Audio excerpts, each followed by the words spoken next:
امام اسماعیل رحمہ بہت بڑے امام گزرے ہیں، سفر پہ جا رہے تھے، راستے میں جنگل آ گیا، ڈاکوؤں نے گھیرے میں لے لیا۔ جب ڈاکوؤں نے گھیرے میں لیا، پوچھا تم کیوں ڈاکے ڈالتے ہو، وجہ کیا ہے؟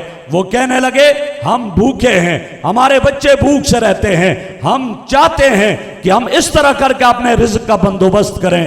امام اسماعیل رحمہ اللہ نے ان کی طرف دیکھا اور دیکھ کر انگلی آسمان کی طرف کرتے ہوئے یوں فرمایا وَفِي السَّمَاءِ رِزْقُكُمْ وَمَا تُوعَدُونَ، تمہارے رزق کے فیصلے تو رب نے آسمانوں پہ کر دیے ہیں، تم دنیا میں اس طرح کیوں ڈاکے ڈالتے پھرتے ہو؟ حضرت امام اسماعیل کی اس آیت کے پڑھنے کا ایسا اثر ہوا کہ ان ڈاکوؤں نے راستہ چھوڑ دیا، حضرت چلے گئے۔ 3 سال کے بعد جب حج کرنے کے لیے گئے، بیت اللہ کا طواف کر رہے تھے، ایک شخص آ کر چمٹ گیا اور انتہائی محبت کا اظہار کیا۔ پوچھا کون ہے؟ میں نہیں جانتا۔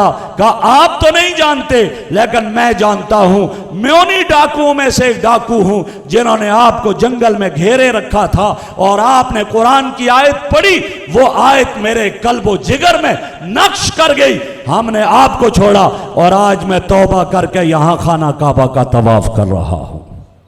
قرآن یہ کتاب ہے، قرآن دلوں کی زندگی کو بدلتی ہے، دلوں کی دنیا بدلتی ہے۔